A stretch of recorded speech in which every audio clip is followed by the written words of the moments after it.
नमस्ते बच्चों, कैसे हैं आप सब। आज हम हिंदी व्याकरण एवं रचना प्रबोध पुस्तक से अध्याय 5 पद परिचय का अध्ययन करेंगे।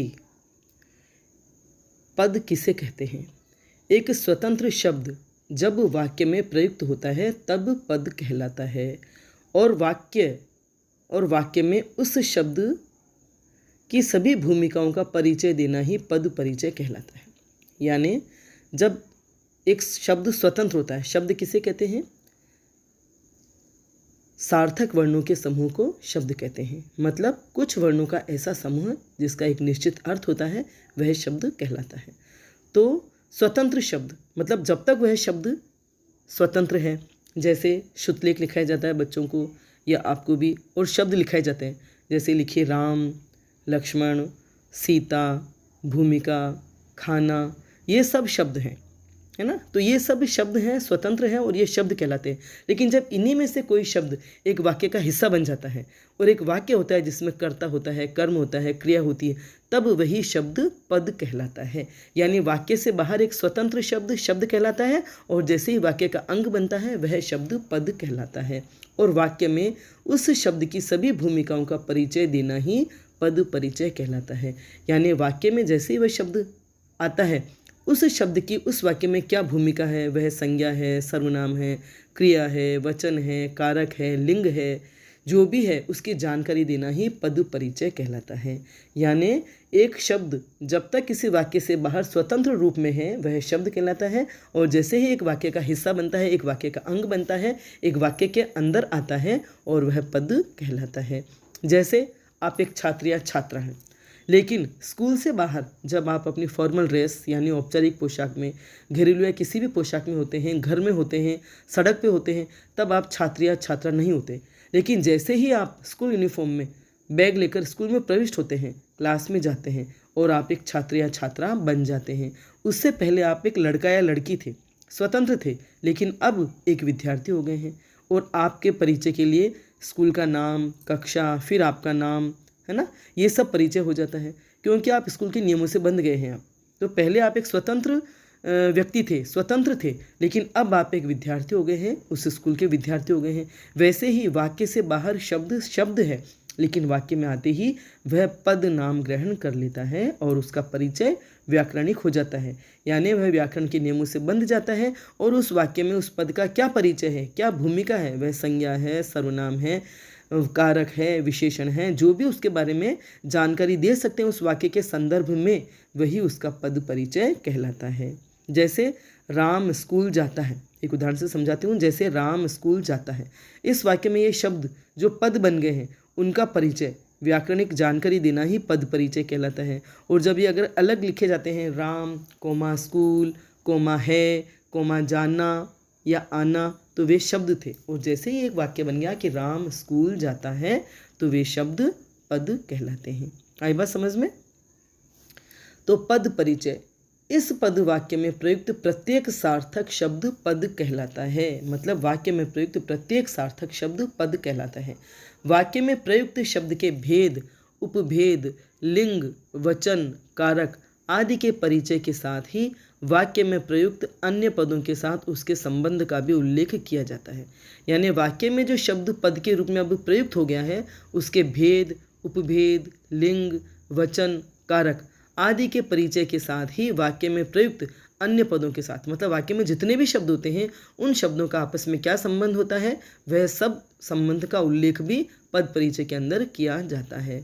पद परिचय के अंतर्गत वाक्य में प्रयुक्त पदों को अलग करके प्रत्येक पद का परिचय दिया जाता है। यानी वाक्य में जैसे भी 3 शब्द हैं, 3 पद हैं, है ना। अपनी आदत शब्द बोलने की होती है क्योंकि अपन ज़्यादातर शब्द ही बोल रहे होते हैं। तो पद परिचय हमने टॉपिक लिया, तो अब पद शब्द कहेंगे हम।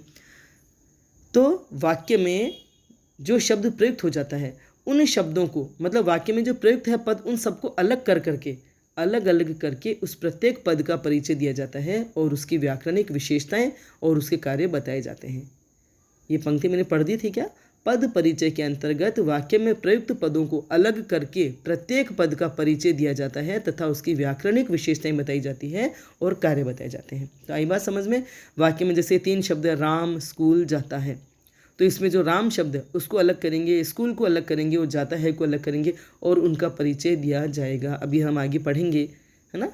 तो पद परिचय, इसके प्रकार। पद परिचय 4 प्रकार से दिया जाता है, मतलब शब्दों के जो रूप होते हैं। संज्ञा शब्द का पद परिचय, वाक्य में संज्ञा होती है, सर्वनाम होते हैं, विशेषण होते हैं, क्रिया होती है, उन सब का परिचय दिया जाता है। तो इस रूप में पद परिचय के क्या प्रकार हुए? संज्ञा शब्द का पद परिचय, दूसरा सर्वनाम शब्द का पद परिचय, तीसरा विशेषण शब्द का पद परिचय, फिर क्रिया शब्द का पद परिचय और अव्यय शब्द का पद परिचय।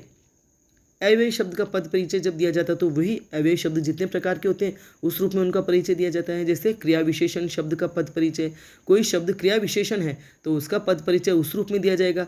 संबंध बोधक शब्द है तो उसका परिचय उस रूप में दिया जाएगा। समुच्चय बोधक शब्द का पद परिचय दिया जाएगा और विस्मयादि बोधक शब्द का पद परिचय दिया जाएगा। और वाक्य में जो अन्य शब्द है विकारी, वे संज्ञा है, सर्वनाम है, विशेषण है, क्रिया है, इस रूप में उनका परिचय दिया जाएगा। अब सबसे पहले पढ़ते हैं हम संज्ञा शब्द का पद परिचय। संज्ञा शब्द के पद परिचय के लिए संज्ञा का भेद, लिंग, वचन, कारक तथा उस शब्द की क्रिया से संबंध को व्यक्त किया जाता है। यानी एक वाक्य जो आपके सामने आता है उसमें जो भी संज्ञा शब्द हैं, यूँ तो हर शब्द का परिचय देना होता है, लेकिन इसमें अलग से स्पेशली आपको समझाया जा रहा है अलग अलग, ताकि आपको पक्का समझ में आ जाए कि संज्ञा शब्द का पद परिचय क्या होगा, सर्वनाम का पद परिचय क्या होगा। तो इसलिए वाक्य के सभी शब्दों का न देकर के उस वाक्य में जो संज्ञा शब्द है उनका परिचय दिया जाएगा। तो संज्ञा शब्द के पद परिचय के लिए संज्ञा, फिर उस संज्ञा के भेद, फिर वो जो संज्ञा है उसका लिंग, वचन, कारक और उस शब्द का, मतलब उस संज्ञा शब्द का उस वाक्य की क्रिया से क्या संबंध है, वो सब जानकारी दी जाती है। तो वह संज्ञा का पद परिचय कहलाता है। जैसे वाक्य है, राजेश ने रमेश को पुस्तक दी। अब इसमें संज्ञा शब्द कौन कौन से हैं? राजेश है, रमेश है और पुस्तक है ना। राजेश ने रमेश को पुस्तक दी। तो वाक्य में आप ये भी पहचानना सीखिए कि संज्ञा शब्द कौन कौन से हैं? राजेश, रमेश और पुस्तक। और ये ने, को, दी, ये क्या है? तो ने और को जो ये है कारक विभक्ति चिन्ह है, इनको परसर्ग भी बोलते हैं, है ना। राजेश ने मतलब कर्ता ने, कर्म को, और पुस्तक दी, दी है ये क्रिया है।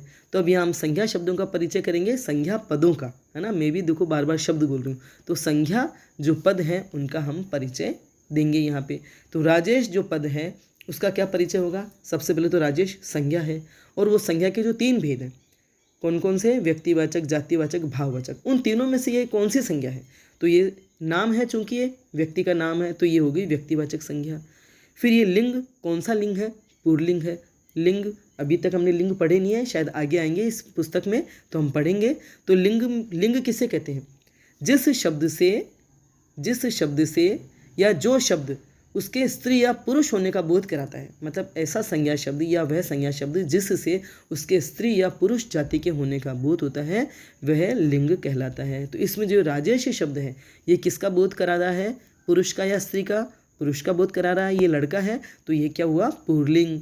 और वचन किसे कहते हैं? जिस शब्द से उस व्यक्ति, वस्तु या पदार्थ की संख्या का बोध होता है, एक है कि अनेक है, तो यहाँ ये उसे वचन कहते हैं। तो यहाँ जो राजेश है इस एक व्यक्ति का नाम है तो ये हुआ एक वचन।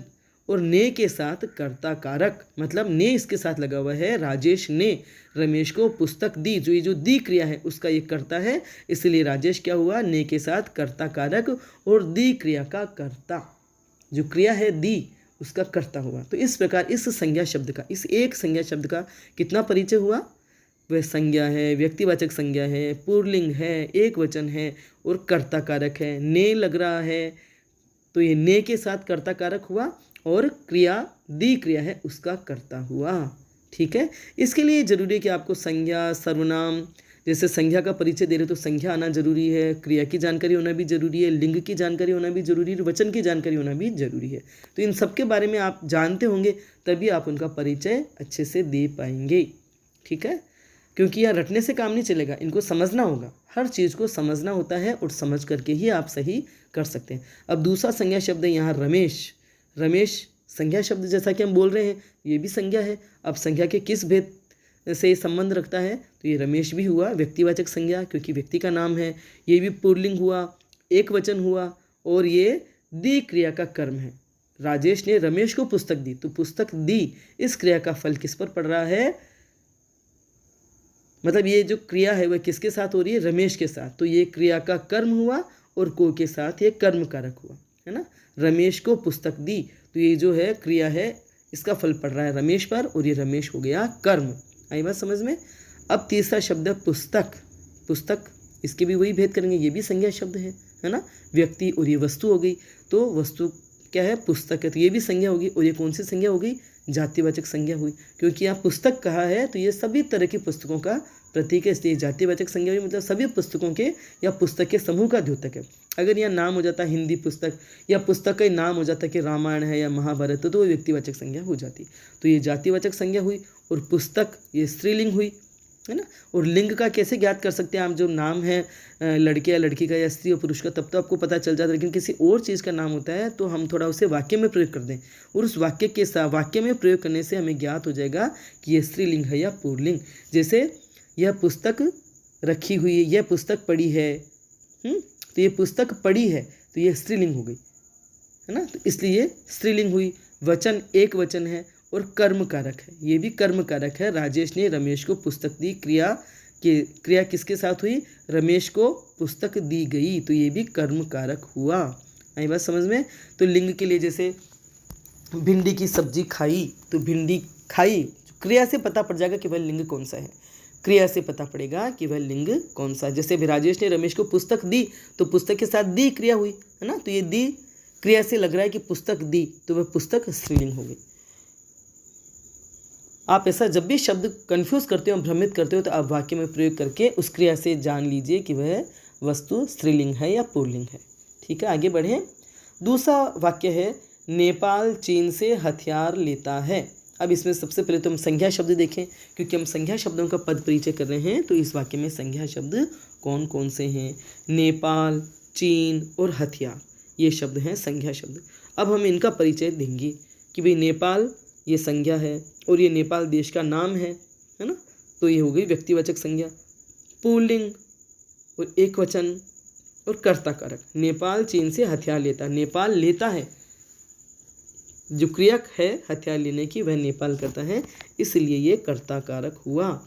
चीन, चीन भी संज्ञा है, ये संज्ञा व्यक्तिवाचक संज्ञा, ये भी देश का नाम है, फिर पुल्लिंग है, फिर एक वचन है और अपादान कारक। नेपाल चीन से हथियार लेता है। यहाँ अपादान कारक किसे कहते हैं, कर्ता ने कर्म को करण से संप्रदान के लिए और अपादान से अलग होने के अर्थ में, अपादान कारक जहाँ होता है अलग होने के अर्थ में, से तो होता है कर्ता ने कर्म को करण से में जो से लगता है वह साधन के रूप में होता है, और यहाँ अपादान कारक में जो से होता है वह अलग करने के अर्थ में होता है। तो नेपाल चीन से हथियार लेता है, तो चीन के पास हथियार और नेपाल ले लेता, तो वो चीन से अलग होने के अर्थ में आ गया, चीन से अलग हो गई वह चीज़, तो इसलिए यहाँ अपादान कारक होगा।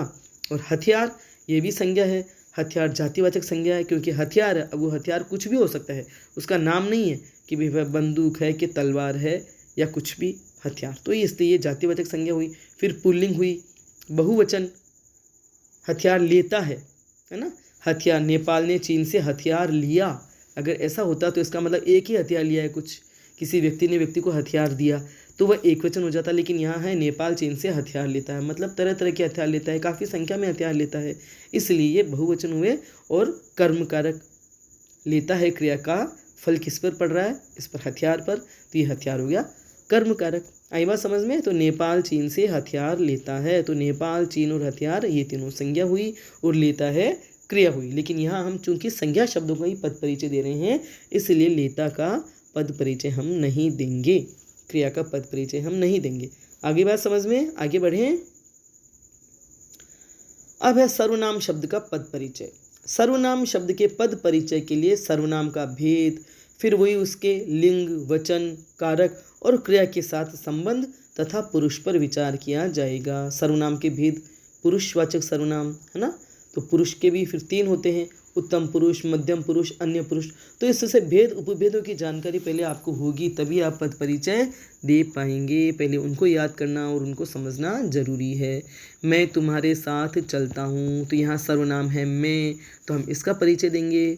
मैं है उत्तम पुरुष, पहले तो ये सर्वनाम हो गया, फिर सर्वनाम के भेद देखिए कौन कौन से हैं। पुरुषवाचक सर्वनाम, गुणवाचक सर्वनाम, निश्चयवाचक सर्वनाम, अनिश्चयवाचक सर्वनाम। तो ये सर्वनाम जो शब्द है, ये सर्वनाम जो पद है, वह सर्वनाम के किस भेद से संबंधित है?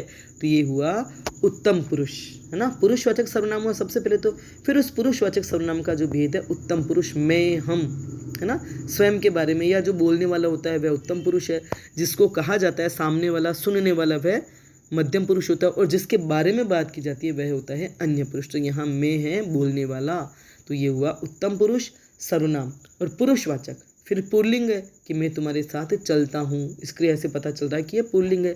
और क्रिया होती है कि चलती हूँ, तो ये स्त्रीलिंग हो जाता, मैं तुम्हारे साथ चलती हूँ। आई बात समझ में? तो लिंग का पता क्रिया से पड़ेगा।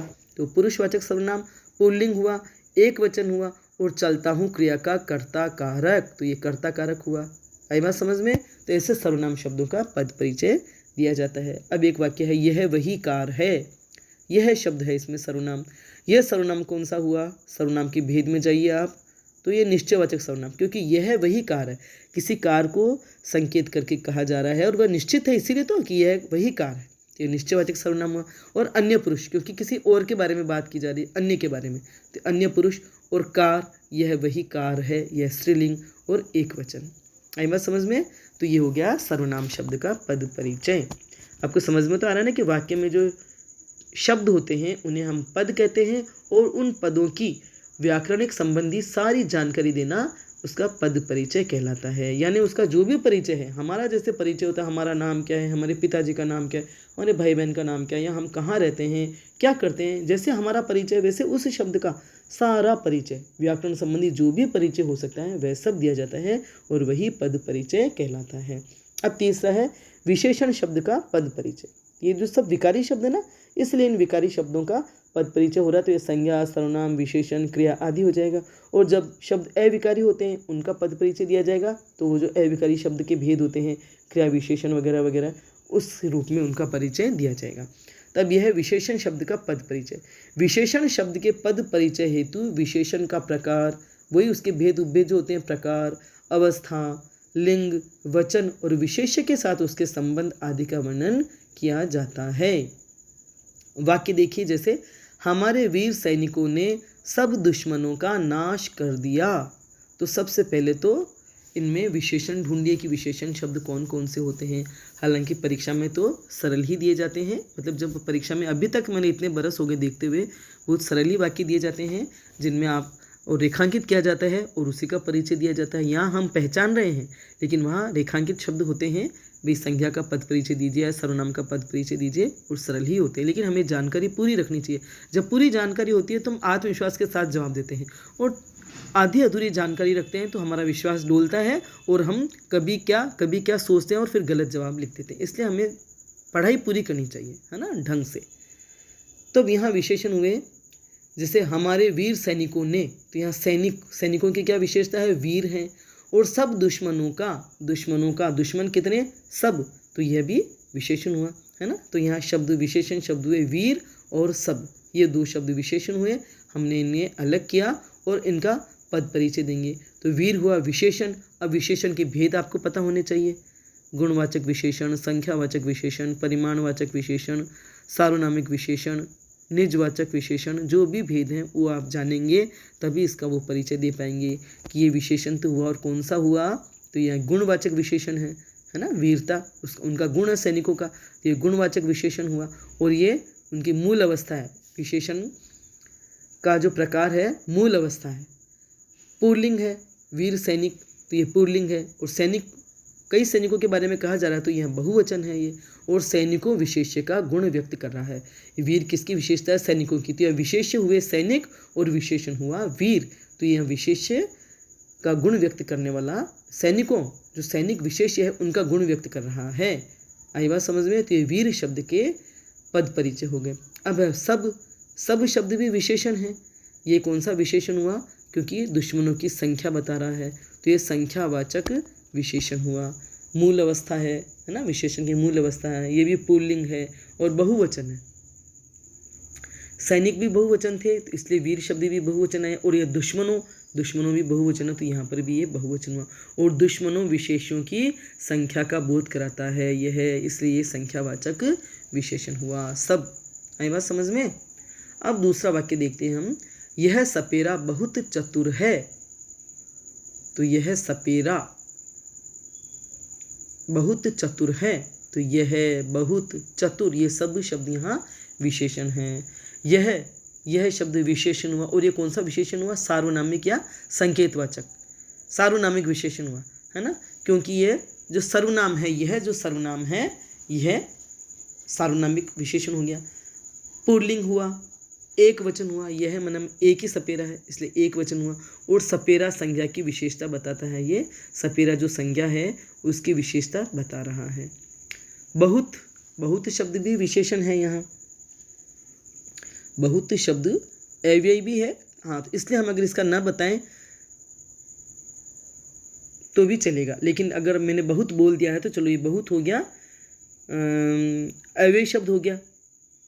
और ये चलो इसके बारे में हम बाद में पढ़ेंगे। फिर अभी देखते हैं हम चतुर। चतुर शब्द ये विशेषण हुआ, और विशेषण के भेद। चतुर ये गुण हुआ सपेरे का कि वह बहुत चतुर है, चतुर है और बहुत चतुर है, तो यह गुणवाचक विशेषण हो गया। फिर पुल्लिंग हो गया, और वचन है तो ये एक वचन हो गया। सपेरा एक है ना, तो एक वचन हो गया। सपेरा और विशेष्य का विशेषण, सपेरा जो विशेष्य है, चतुर किसकी विशेषता है? ये सपेरे की, तो ये विशेष्य का, तो ये विशेष्य जो है सपेरा उसका विशेषण हुआ। और बहुत अव्ययी शब्द भी है ना, बहुत जो है सपेरा बहुत चतुर है, ये अव्ययी शब्द है। और बहुत परिमाणवाचक विशेषण हो गया, विशेषण में लेते हैं परिमाणवाचक विशेषण, और अनिश्चित परिमाणवाचक बहुत। आई बात समझ में। अब है चौथा क्रिया शब्द का पद परिचय। क्रिया शब्द के पद परिचय में क्रिया का प्रकार, लिंग, वचन, काल, वाच्य तथा वाक्य में प्रयुक्त अन्य शब्दों के साथ संबंध को बतलाया जाता है। जैसे वाक्य है राम ने रावण को मारा। अब यह क्रिया, पहले तो हम क्रिया देखें कि इस वाक्य में क्रिया शब्द कौन सा है ना। ये क्रिया है मारा, राम ने रावण को मारा, मारने की क्रिया हुई तो मारा शब्द है, और ये शब्द हुआ क्रिया। सबसे पहले तो हम बताएंगे भी ये क्रिया है। अब ये क्रिया कौन सी है? सहकर्मक क्रिया है। राम ने रावण को मारा, रावण या कर्म हो गया तो ये सहकर्मक क्रिया हो गई।